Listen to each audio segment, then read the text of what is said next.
आता पाहूया टॉप 9 राजकीय बातम्या। पवारांनी उमेदवार दिला की त्या ठिकाणी अपक्ष उमेदवार अर्ज करायचा, त्यानंतर तो अपक्ष उमेदवार अजित पवारांना भेटायचा। पक्षाचे आमदार 100 पार आता का नाही जाऊ शकले त्याचं कारण आता यात आहे रोहित पवारांचा गंभीर आरोप। पवार साहेबांनी एखादा उमेदवार दिला, नाहीतर अभ्यास करून तिथे उमेदवार जेव्हा दिला जायचा तेव्हा अचानकपणे एखादा व्यक्ती अपक्ष म्हणून उभा राहायचा।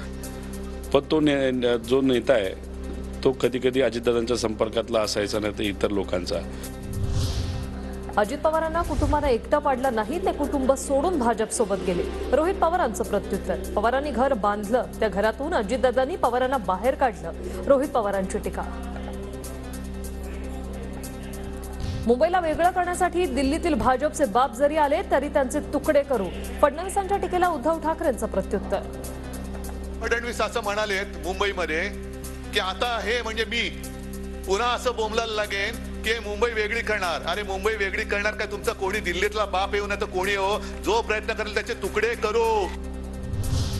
आमचा बाप बाळासाहेब, पण भाजपच्या बापाचा पत्ता आहे का? संजय राऊतांचा सवाल। कुणाच्या बापाचा बाप आला तरी मुंबईला महाराष्ट्रापासून तोडू शकणार नाही, फडणवीसांच्या हल्लाबोलवर राऊतांचं प्रत्युत्तर। बाप सोडून द्या, आमचा बाप बाळासाहेब ठाकरे हो। तुमच्या बापाचा पत्ता आहे का भाजपच्या? खरा बाप असता बरं का भाजपला, तर हे खोकेवाले बाप त्यांना घेऊन या महाराष्ट्रात राजकारण करावं लागलं नसतं। शरद पवार गटात योगेंद्र पवारांना लवकरच मोठी जबाबदारी दिली जाणार, सूत्रांची माहिती। योगेंद्र पवार जबाबदारी स्वीकारण्यास सकारात्मक, लवकरच पक्षाकडून अधिकृत जबाबदारी दिली जाणार असल्याची माहिती। महानंदाचे चेअरमन कोण होते? विखे पाटलांचे सख्खे मेहुणे, संजय राऊतांची टीका। तुम्ही राज्य सरकारची डेअरी चालवू शकत नाही, स्वतःच्या डेऱ्याबरोबर सुरू आहे, राऊतांचा घणाघात। ते चेअरमन कोण होते? राधाकृष्ण विखे पाटलांचे सख्खे मेवणे, मेवणे मेवणे पाहुणे, आणि पाहुण्यांनी दिलं महानंदा। काय मत याच्यावरती भूमिका व्यक्त करा। तुम्ही एक डेअरी चालवू शकत नाही महाराष्ट्र सरकारची, स्वतःच्या डेऱ्याबरोबर चाललेले आहेत। गुजरातला प्रकल्प देत असल्याची आमच्यावर टीका, मात्र काही लोकांच्या डोक्यावर परिणाम, माहिती न घेता आरोप करण्याची पद्धत। राधाकृष्ण विखे पाटलांचा संजय राऊतांना प्रत्युत्तर।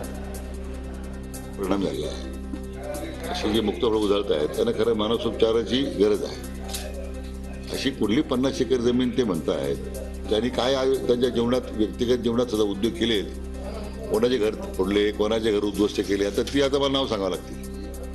50 एकर दावा काय तुम्ही सिद्ध करा ना, मी राजकारण संन्यास घेऊन टाकेन। एकनाथ खडसेंनी भाजपमध्ये यावं ही कार्यकर्त्यांसह माझी इच्छा, खासदार रक्षा खडसे यांचं वक्तव्य। नाथाभाऊंबाबत पक्षातील वरिष्ठ नेते निर्णय घेतील, रक्षा खडसेंची माहिती। करता म्हणून किंवा बरेचशा लोकांची सुद्धा इच्छा आहे की नाथाभाऊंनी इकडे भारतीय जनता पार्टीमध्ये येऊन परत काम केलं तर लोकांना आनंदच होणार आहे या गोष्टीचा। सह्याद्री अतिथीगृहावर नारायण राणे आणि मुख्यमंत्री शिंदेंमध्ये 45 मिनिटं खलबतं। सिंधुदुर्ग रत्नागिरी लोकसभेबाबत चर्चा, तर जरांगेंच्या भूमिकेवरही चर्चा झाल्याची माहिती।